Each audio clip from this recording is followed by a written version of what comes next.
button.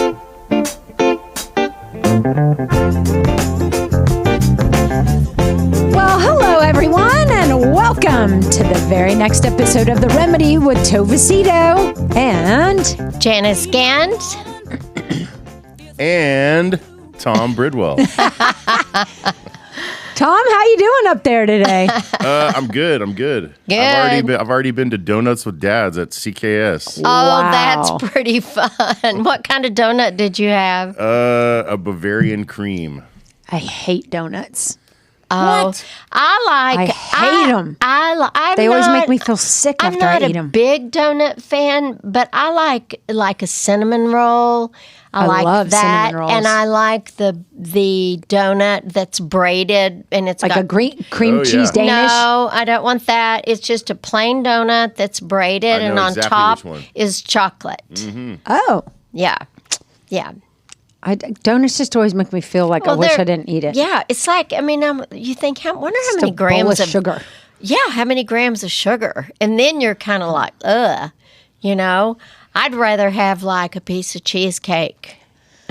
I'd rather have a potato chip. Me too. Me too. I'm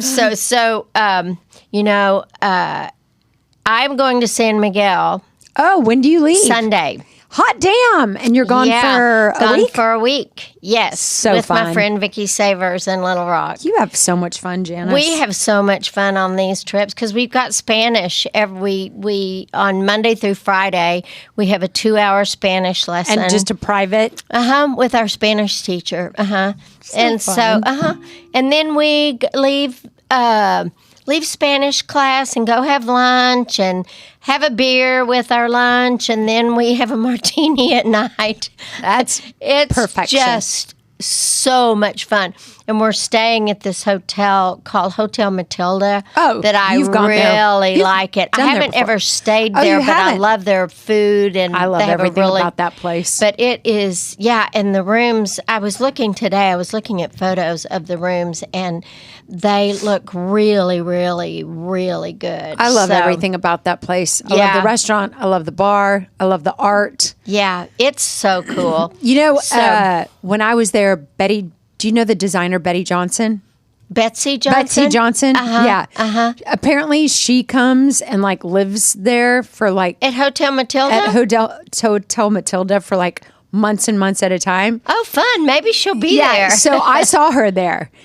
And her style is so crazy and Yeah, fun. she's so crazy. But she's kind of like a Cyndi Lauper She is. vibe. Yeah. But she was there in the bar having drinks with friends, but she has a full life down there. For all of our listeners, if any of you ever need San Miguel tips, you are the person. When I went there and you told us where to go and what to do, you know exactly what to do. Exactly. I have a long list of everything that is good. Everything you told all the Craig and I to do, restaurants, we did. And it made our trip even that much more special. Yeah, it is such a great magical. place, and Very there's romantic. there's a store that has really cool shoes and handbags, and I mean there are some really fun places to shop in San Miguel besides just the markets. The markets. I don't want a sombrero or a but it's just it really is one of my very favorite places to be, and it's not hard to get to either. And it's super safe. You feel so safe there. So safe. I love their linens and ceramics. Yeah. And I wish it was easier to get their bowls and glasses. They're so beautiful. I know. It's a great place. It is a great place. You're so lucky you and get to do that. we have the best time ever. It's really cute. I had a client last Friday, and she was like, "So is Tom not invited?" And I said, "Well, no, not really. Tom and Mark are not. They came a couple of times, and it was fun, but they got a little bored." I can see how men. Craig was like, he loved it when we went, but he was like, I don't ever need to go back. Yeah. And I could so go back. Well, yeah, and I think, and Tom said the other day, he said, I want to go, I'm ready to go back. But, there's that arts district that is kind of, we walk there, but they have all these artists and jewelry places in there and fabrics. Like I have a table, whatever you put on the center of a table that's long. Oh yeah, and it's like a runner. A runner.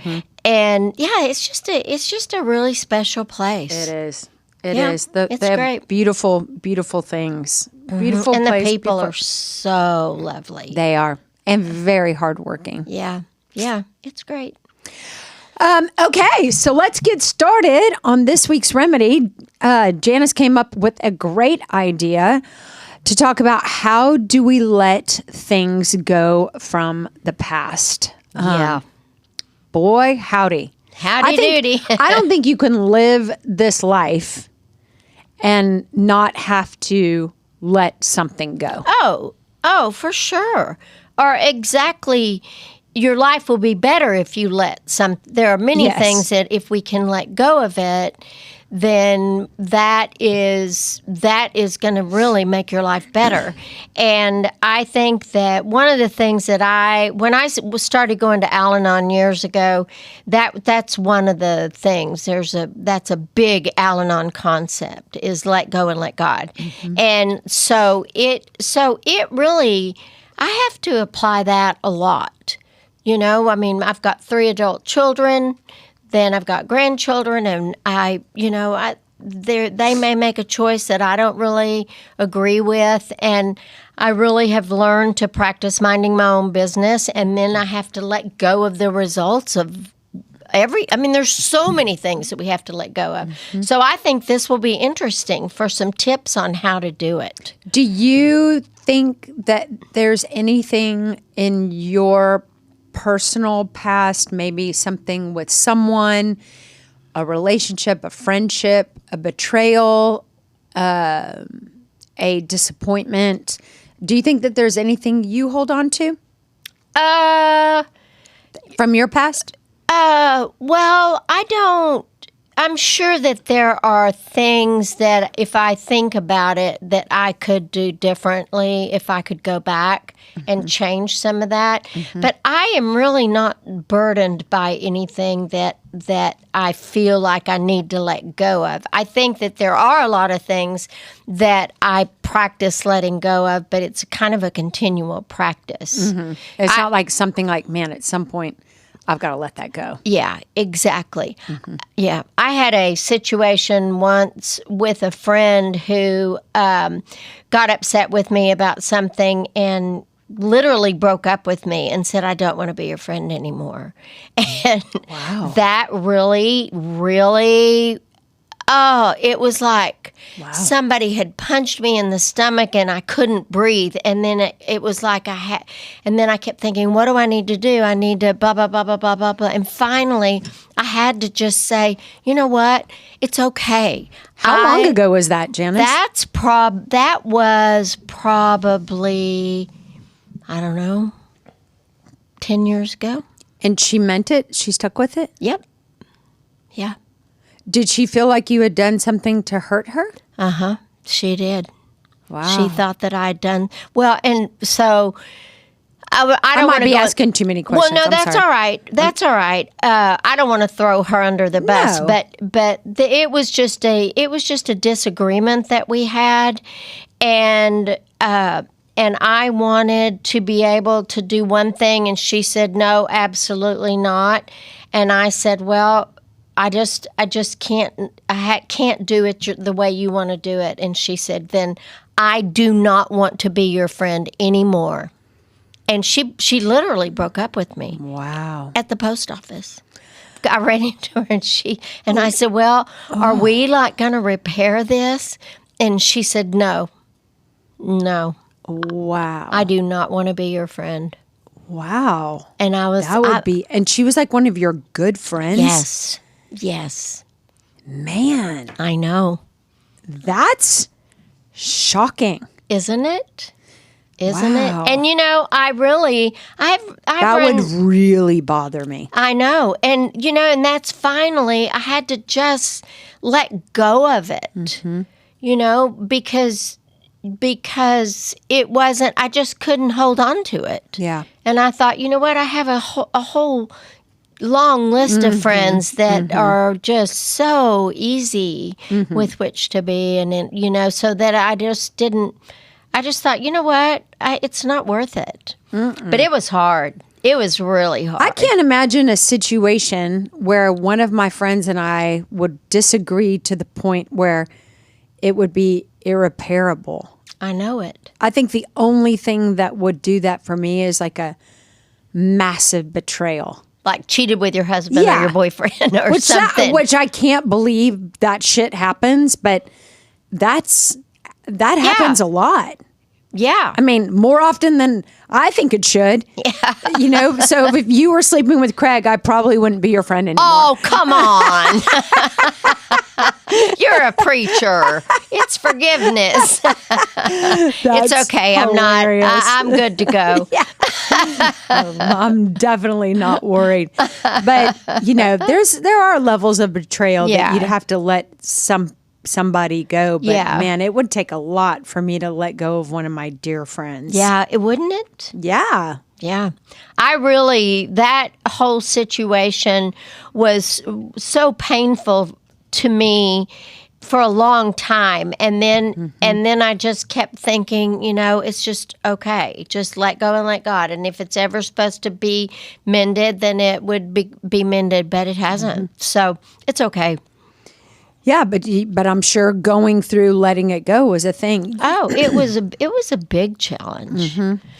One of the things that one of the times in my life where I experienced like I've got any beef that I have with anyone, and I didn't have a lot of beef with, and I had beef with 2 people in the world, but it was right around the time of my divorce.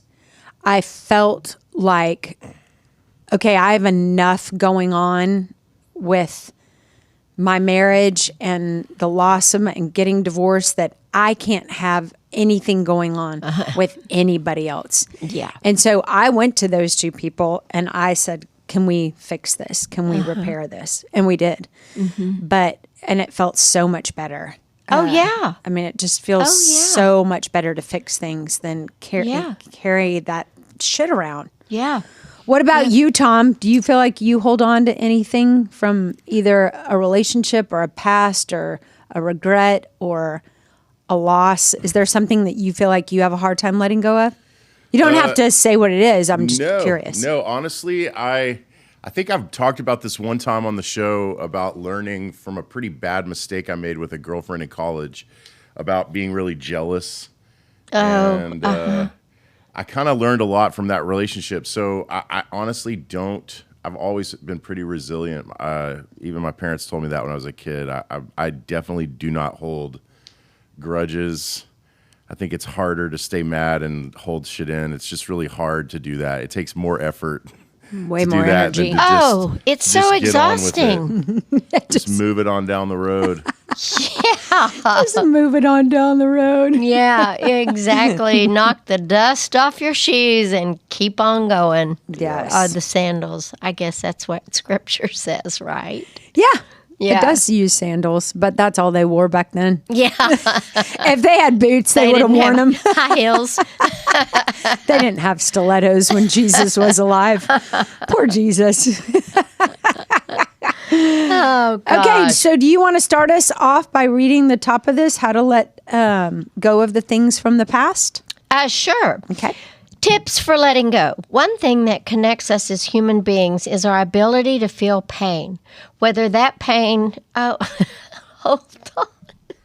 I just touched something and my screen left. Let's see. Whether that pain is physical or emotional, we all have experiences of being hurt. What separates us, though, is how we deal with that pain. Experts have found that when emotional pain prevents you from healing from a situation, it's a sign that we aren't moving forward in a growth oriented way. One of the best ways to heal from hurts is to learn lessons from the situation and use those to focus on growth and forward momentum. If we get stuck in thinking about what should have been, we can become immobilized in painful feelings and memories.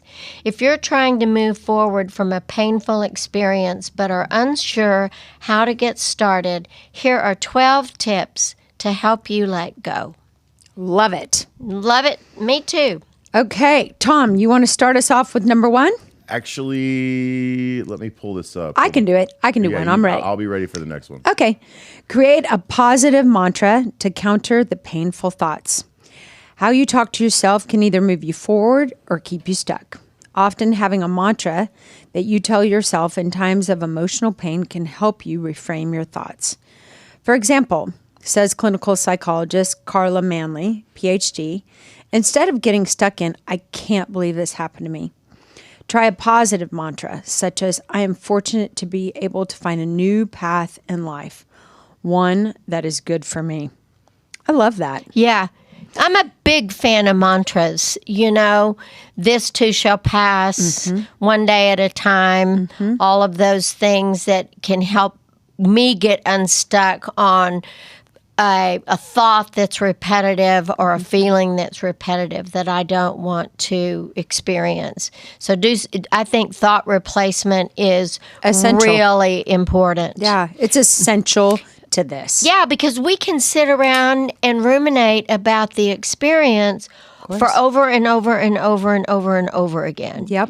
And then you're just stuck. And then it's like you're tied with whatever has happened or that particular person, and they're dragging you along. Yeah. So, if you did one thing, if listeners did one thing to create a different perspective and a new, thought replacement, I think is essential to letting go, because you can tell yourself, like the perfect example, can't believe this happened to me. Yeah. Why?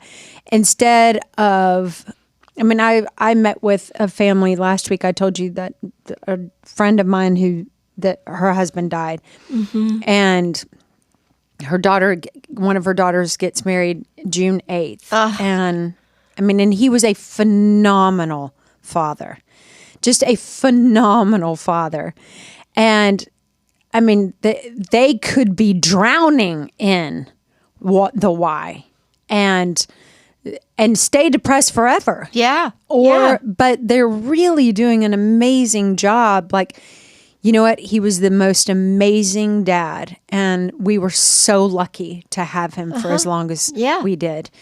And a lot of dads live to be 90 and they're not amazing dads, and their kids don't care whether, how long they live because they don't have a relationship with them. And I don't know. I just think finding the gratitude, using those thought replacements is essential for letting things go. Yeah, it and really stop is. holding on to all that crap. Yeah, for sure. For sure.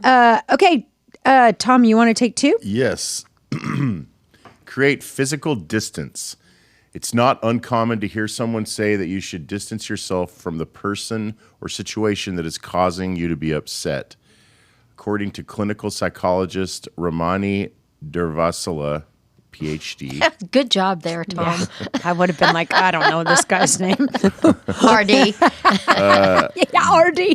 That's Exactly. not such a bad idea, he says. Creating physical or psychological distance between ourselves and the person or situation can help with letting go, for the simple reason that we are not having to think about it, process it, or being reminded of it as much. She explains.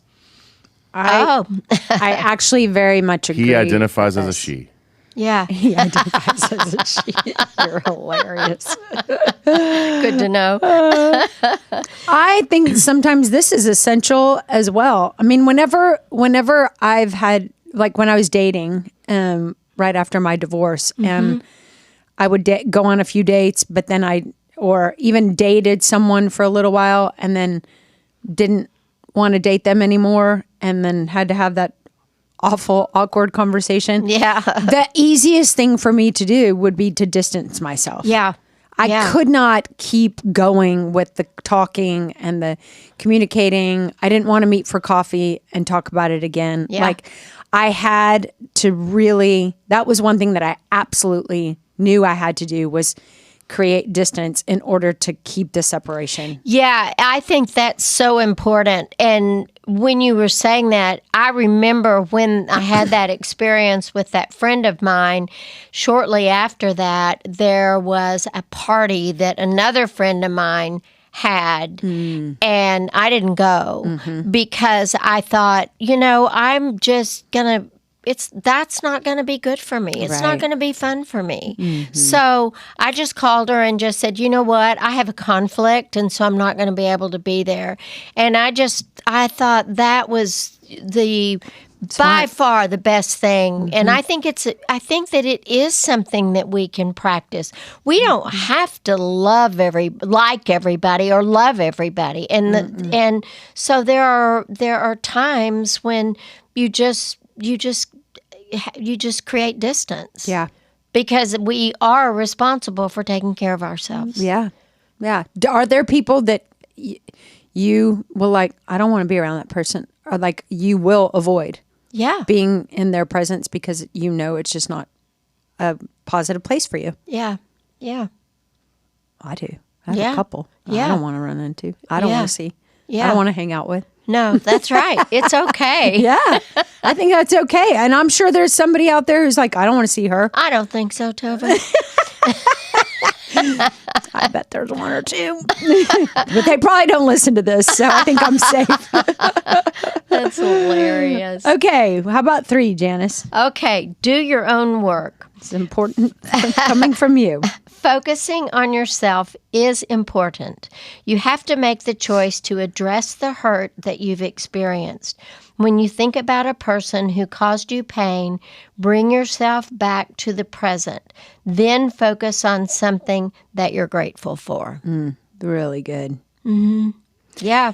Sometimes I think, and I'm sure you have experienced this too, people will come to talk with us, meet with us, work with us, and the first time they come and they just talk, and you just kind of just sit there because they're talking so much, and you really don't feel like you've done or said anything super mind-boggling or life-changing, but they're about to leave and they're like, oh, I just feel so much better. Yeah, that's unloaded. Yes. Yeah. Just kind of birthing it, saying it, crying about it sometimes. Yeah. Like sometimes just having the experience of, I don't believe in confession the way that the Catholics do it. Right. But I do believe in the power of getting it out. Yeah. And sometimes in doing your own work, it's just a process of birthing it. Yeah, and when you have an experience that it was a painful experience, then what's happening is you're having feelings. So you're going to feel sad, you're going to feel anger maybe, you're going to feel fear. So recognizing all of those emotions is really important because there are 8 basic emotions, and being able to address those really will help to set you free. And so that is important, to be able to realize, wow, I'm just really sad about that, or I'm really angry, or I just feel shame, or I feel guilt, or whatever it is. Getting that up and out is going to really kind of help set you free. Totally. What percent of the truth do you get from your clients? I think I get probably 98% truth. Really? I really do, yeah. Yeah, Wow. I think they tell me the truth. That's good. Yeah. That's a high percentage. That's higher than I thought. Yeah, it's. I think that if people are willing, what my experience has been, if people are willing to come into my office and pay me $200, they are ready to talk and get it up and out. And sometimes I'll say, you know, well, are you sad about that? And they're like, no, I'm not sad about it. And I'm like, well, I think you have some tears in your eyes. Yeah. And I think that's sadness. Or maybe, you know, so maybe I'll throw out the word and then they'll be like, yes. But I just don't think people come in there and are not honest with me. That's good. Yeah. I mean, I just don't know why they'd come in if they weren't going to be honest. Yeah. Well, I don't think it can be effective unless they're totally honest. But I think when people have some shame maybe around some of the choices they've made or things that they've done, but that's part of doing the work. I mean, you have to be able to talk about. I bet it's easier for people to be more honest when their spouse is sitting there because there's a little bit more accountability. Because they'll kind of tattletale on each other. Yeah, exactly. As you know. Yeah. But it's pretty easy for me. I mean, I've been doing this a long time, so it's pretty easy for me to think they're not telling me the truth. Really? You know? Yeah. And if they're not, then I'll say, you know, I just kind of have a vibe that you're like making this sound a little better than it actually is. And they'll usually be like, yeah, you're right, you know. Yeah. But it's interesting is they'll do some body thing, they'll jiggle their legs or they'll look out the window or look at their fingers or pull their cuticles or anything like that. That gives me the impression that they are trying to cover up the truth. Yeah. That is very fascinating. It's interesting. Okay. All right. You want the next one, Tom? Sure. That's practice mindfulness. Yep. The more we can bring our focus to the present moment, says Lisa Oliveira, a licensed marriage and family therapist, the less impact our past or future has on us. When we start practicing being present, our hurts have less control over us, and we have more freedom to choose how we want to respond to our lives. Yeah, love it. Totally. I had a teenage girl that I work with come yesterday, and she got in trouble because her dad found some pot in her car. And I mean, she like 911'd me. And I was coming back from the lake, and I really wasn't planning on seeing anybody. But I'm like, okay, yep, you can come over. Do they need me to help dispose of that for them?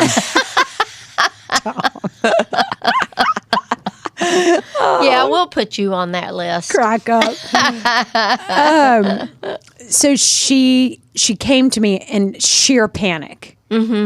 And, you know, and I could tell she was scared. Sure. And you know, she was going to have to face her dad. And I mean, it had just happened earlier yesterday morning. And one thing that I said, I was like, just sit here for a second. I said, close your eyes and just take some deep breaths. Yeah. Just to calm her down. Because she was so panicked about all of the things that he's going to ground me. He's going to take everything away. I'm going to be stripped of everything. I've lost his trust. You know. Yeah. But she was so, you know, firing. Yeah. That she really couldn't be present, like get her mind about her. So and she did that. And she was like, oh, that makes me feel so much better. Yeah.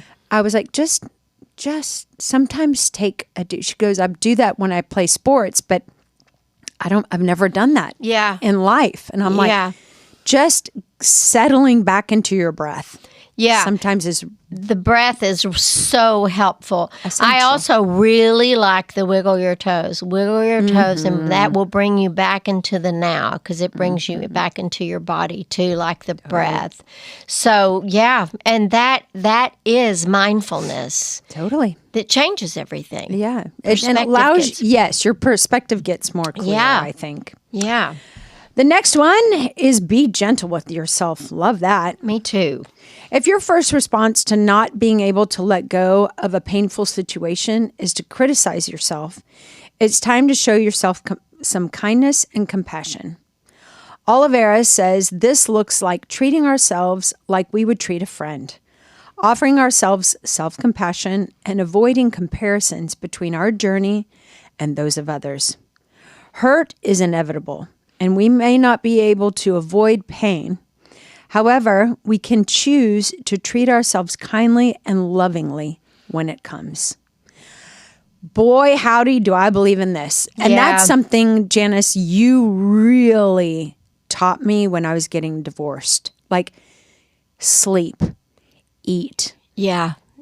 Go on walks. Go get a massage. Like, give yourself permission. This is a really difficult time. Yeah.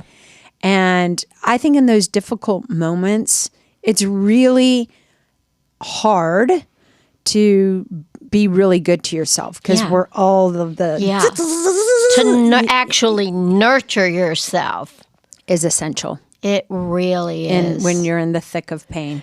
Yeah, it really is. And I think a lot of times that people will think I shouldn't be doing it because I'm so wadded up, but just the idea of making an appointment and going and getting a massage or going to Max's Foot thing I love Max do Feet. that, all of those things, or go have something really delicious to eat. I mean, there are all sorts of things that if your child or your best friend or your mother was experiencing it, that you would nurture them like you would a 2-year-old, Like you would your best friend. Yeah. Treat yourself like that. That's right. That is right. I don't have much trouble with that. No. I think you and I think are we've got that down. Thank God. No kidding. Okay, how about you take number 6, Janice? Okay, allow the negative emotions to flow. If your fear of feeling negative emotions is causing you to avoid them, don't worry. You're not alone. In fact, RD. That name says that we can't pronounce. says that many times people are afraid of feelings such as grief, anger, disappointment, or sadness. Rather than feeling them, people just try to shut them out, which can disrupt the process of letting go. It'll also make you sick. Mm-hmm. These negative emotions are like riptides, explains RD. Let them flow out of you. It may require mental health intervention, but fighting them can leave you stuck, she adds.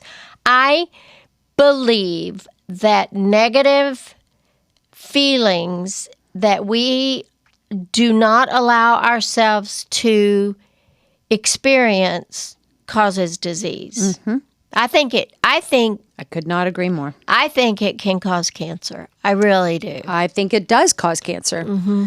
I have zero research to back that up, but I saw it in my mom, and I've talked about it. Eats you up. Yeah. It eats you up. It eats you up. Mm-hmm. And I think bad relationships, bad marriages, not letting things go, holding on to anger, all of that stuff, I think it just eats away at our bodies, and I 1,000% believe it makes people sick. I can remember when I was young and we went to a real evangelical Baptist church in Brownfield, which was where I was before we moved to Lubbock. And I can remember my mother getting really frustrated or feeling angry, and her saying, I cannot allow myself to have these feelings because that is not what Jesus would want me to do. Mm-hmm. And I can remember thinking, that didn't make any sense to me, because I remember Jesus got mad. In the marketplace, or, turntables over. And, it was so negative. So I think the negative emotions, we've called them negative, but they're not. Mm-mm. They are just not zippity-doo-dah. Mm-hmm. They're just not happy, joyful emotions, but they're essential in the healing. They're very essential, and they need to be recognized so that they don't eat you up and have you ruminate over it again and again and again. One of the best things you said to me, and you say to a lot of your clients, and you've said here on the podcast, which I love, is in order to heal it, you have to feel it. What you feel, you can heal. Yes. Yeah. And what you stuff, you won't. That doesn't rhyme quite as well, but What you stuff is rough. yeah, exactly. I remember one time you told me how when people shake their legs, you know, that can be anger that they're holding on to. And it's a fascinating thing when you see people like tapping their foot or shaking their leg. And it's like, what are they holding on to? There's a whole bunch of people who are holding on to a whole lot. It's just because they weren't taught to feel. And or they've, you know, I think we will sometimes tell children, well, don't just be nice. Don't be upset about that. Don't be upset about that. You don't need that. to be angry. Like, don't be angry at your friend or whatever. And it's not the feelings, it's what you do with the feelings, you know? So I think that is so important for our children to understand and be given permission. I mean, God created us with that capacity, so it's not negative. No. You know? No. Yeah. I have been really angry in my life, and feeling anger, disappointment, hurt, feeling that pain was essential. Feeling it was essential to healing it. Yeah, for sure. You, because of the loss of your children, the two that transitioned on, you could have turned into the most bitter, scowling, you know, not celebrating with other people when good things happen to them. The fact that you did not allow that to become you is truly a miracle, because that I can't even wrap my brain around how that was for you. How tragic. It was so tragic, and I think one of the best things that I did after I lost them was I mourned them. I did not work. I did not see friends. I did not go out. I went to Steamboat Mountains where I knew nobody. And Topher and I went to Steamboat for months.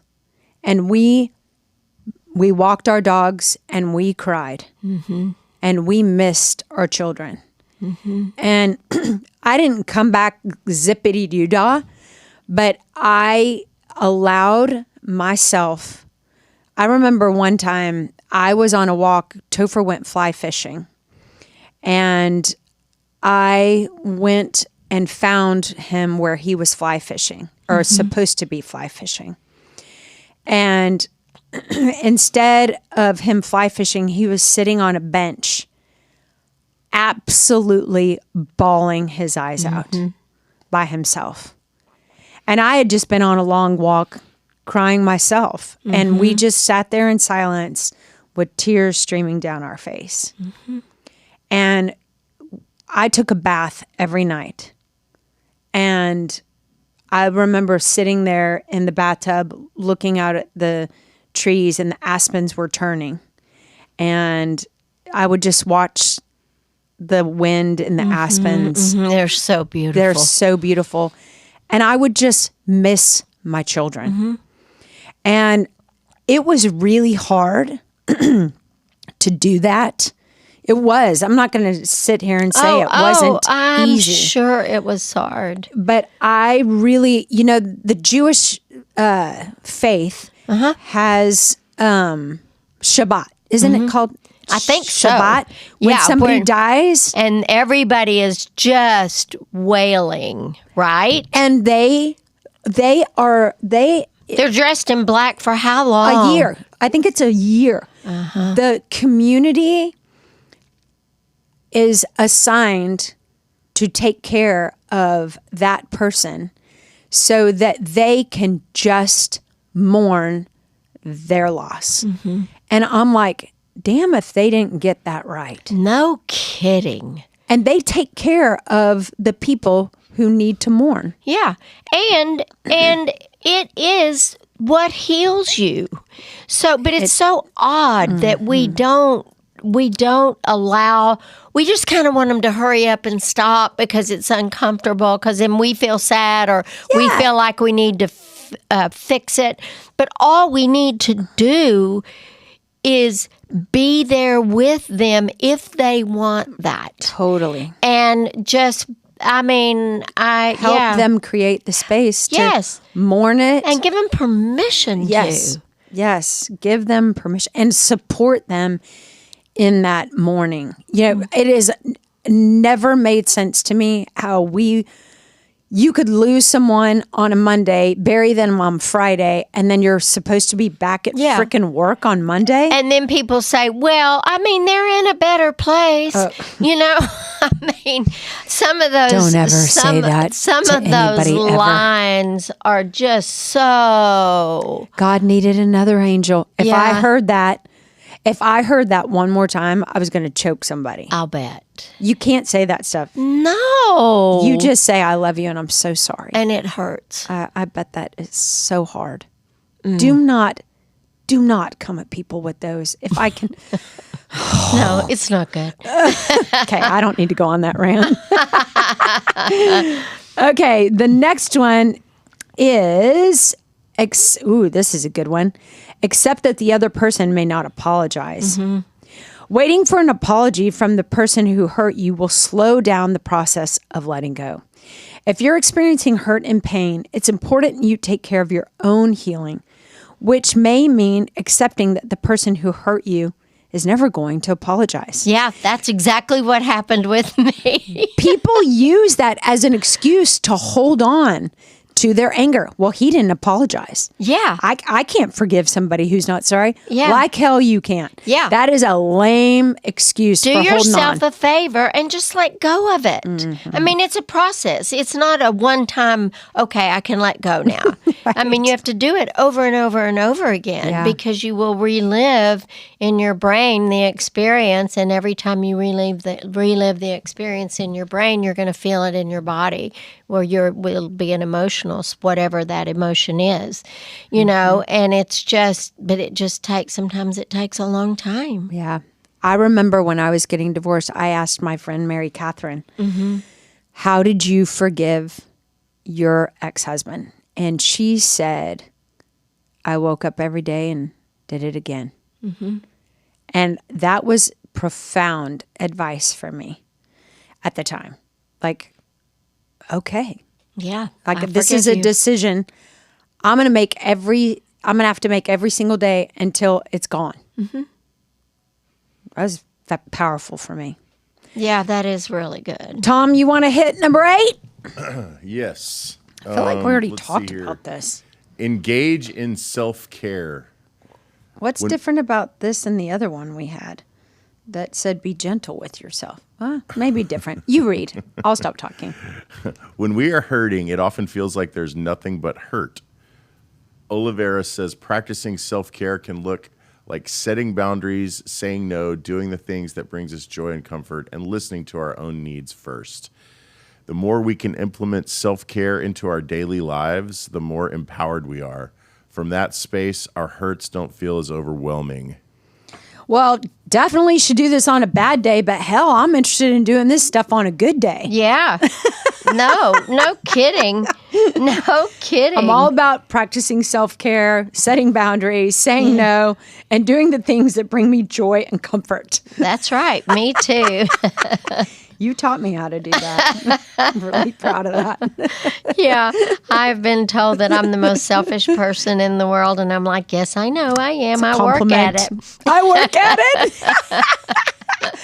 I think that's a compliment.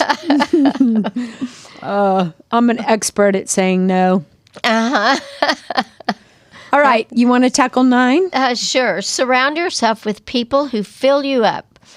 This simple yet powerful tip can help carry you through a lot of hurt. Amen. We can't do life alone, and we can't expect ourselves to get through our hurts alone. either, explains Manley. Allowing ourselves to lean on loved ones and their support is such a wonderful way of not only limiting isolation, but of reminding us of the good that is in our lives. That's so important. Beautiful. Yep, I agree. Also, another important one, not just on a bad day, but I think who we surround ourselves with is so important every day. Yeah. Not just when you're hurting. Yeah, that's right. Number 10, give yourself permission to talk about it. When you're dealing with painful feelings or a situation that hurts you, it's important to give yourself permission to talk about it. RD says sometimes people can't let go because they feel they aren't allowed to talk about it. This may be because the people around them no longer want to hear about it, or they're embarrassed or ashamed to keep talking about it. But talking about it is important. That's why RD recommends finding a friend or a therapist who is patient and accepting, as well as willing to be your sounding board. Yeah, this is really important. I have this R squared, W squared, W squared, write about it, weep about it, talk about it, and think about it. Those 4 things that we can do with our feelings that will help get that up and out. Say it again. Write about it, weep about it, talk about it, and think about it. I always say it's kind of like a stomach virus. You got to get it up and out, and you get it over and over again until there's nothing left. Till it's gone. Till the poison's out of you. Yeah. Till the thing that's making you sick isn't inside anymore. Yeah. It's really good. Yeah, that little formula helps remind people to do that. How do you deal with it? What's the best way for you? Talk about it, write about it, think about it, cry about it? It's more about think about it and talk about it, but I write about it and I will weep about it. What I will do when I write about it, I will just sit down with a piece of paper or in a journal that I have and just write about, gosh, I'm really, really, really sad and I'm crying about it, I'm weeping about it. And to kind of, as I write about it, I can take those other aspects of it and it really helps. So it's just a way to be very specific about what's going on with you, and when you put it on paper, you do get it up and kind of out. It may come back again, and you may have to do it over and over again, but it's a pretty helpful thing to do. I think it's a very keeps effective us from being stuck. Exercise. There's a guy that I've worked with whose dad abandoned him when he was really young, and it's his opinion that his life has been really hard because his dad left. His mom was a single mom. She was working and trying to support the family. She didn't have any help from him. So he didn't really have a mom either because she was working her butt off to try to, take care of her family. They were always broke. It was always hard. She was always tired. She was always in a bad mood. She wasn't the baking cookies mom. Yeah. So he's really angry about rich people. And he has a lot of anger about wealthy people. And so we've talked a lot about his dad. And he doesn't talk about his dad. He doesn't want to think about his dad. He doesn't want to, but I'm like, that's who you're actually mad at. Yeah. And so I encouraged him last time we met, write a letter to your dad. It's a really you don't ever have to. Oh no, you don't ever have to mail it. I'm not saying mail it, but at some point, even if it's to your cat, I'd like for you to read that letter out loud, because I do think writing births things that I think otherwise may not ever come out. It's a powerful exercise. It really is. It really is. I haven't seen him since. He may not ever come back. That's all right. You got it out there to him. But I think it can be an incredibly effective me too. way to let things go. Okay, do you want the next one, Tom?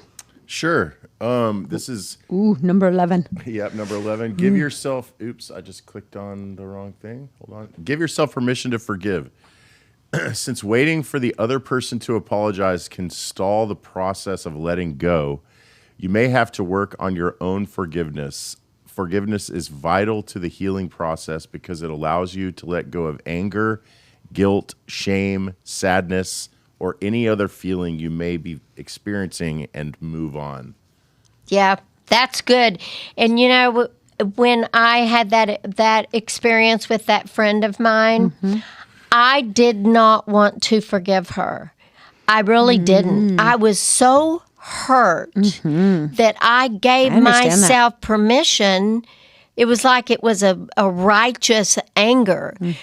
But that's not good for your body either. I don't know that there's such a thing as righteous anger. I mean, I think our anger can have reasoning behind it and all of that. But if you're holding on to it by claiming that you are in the right, then you're going to be eaten up with that anger and that victimization.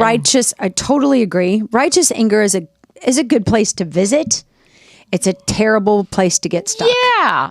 I can be pissed as hell about something, but I don't want to stay there. No, then you're like, okay, I got to get over this. Yeah, I just am like, oh, it's too hard. It's too exhausting. It's too exhausting. And it robs you of all of the blessings and the joy and all of the other things that are in your life. Totally. Yep. Last but not least, seek professional help. If you struggle to let go of a painful experience, you may benefit from talking to a professional. Sometimes it's difficult to implement these tips on your own, and you need an experienced professional to help guide you through the process. I for sure agree with that. Yeah, me too. I could have never, in a productive or healthy way, navigated my divorce without you. I could not have. Well, it was such a privilege to be able to do that with you. And I've been through it too. And it was just, if I not had my therapist. You need help. Yeah. I couldn't do it. No. Sometimes in life, you just need a little help. Yeah, that's right. And I have to say, and I'm sure you're experiencing some of this too, this younger generation is all about getting the help. All about it. I'm so proud of them. I know. Like, I know we bag on this next generation. They're lazy. They're entitled. Blah, blah, blah. Yeah, some of them are. However, they are very open to how helpful, even the men, even the boys. Oh, yeah. The males, they're all about it. They are all about it. So proud of them. Yeah, I probably have more men in my practice than I do women. It's interesting. And that is interesting. And I think that there are a lot of high school and college kids that are seeking it also, which is very much so. Very cool. Very cool. I can remember so vividly when you brought your kids into my office and those 3 kids were sitting on that couch. They were the cutest things ever. And they probably need to come back. I don't think they do. But they were just so, because kids, once they get in there, they're just so open. They really are. They just will tell you everything. And it is so amazing. Mm-hmm. It really is. They're very open. Mm-hmm. They are, and it's good. It's good for that whole generation of people. It really is. The young people that I have worked with they are in it to win it. I mean, even this girl 911ing me yesterday about the pot situation. Yeah. I'm like, I am so glad I'm her 911. Yeah. And I'm so glad that her parents support. Yeah, go see Tova. And that she had the guts to call you. and rat herself out. Yep. And she's just bawling on my couch. And I know. I mean, and you're like, it's going to be all right. I promise you they're not going to boot you out. No. But, y'all, it's growing up. It's hard to do. It is. We're still doing it. Yeah, we are, aren't we? Well, I loved this one. Me too. This was really good. I love thought it was this one fun because it's universal. I think it's so applicable to everyone. Every single person. Yeah. So we really hope this remedy is a blessing to you and that you have an amazing week. Have an amazing week. Thanks for listening.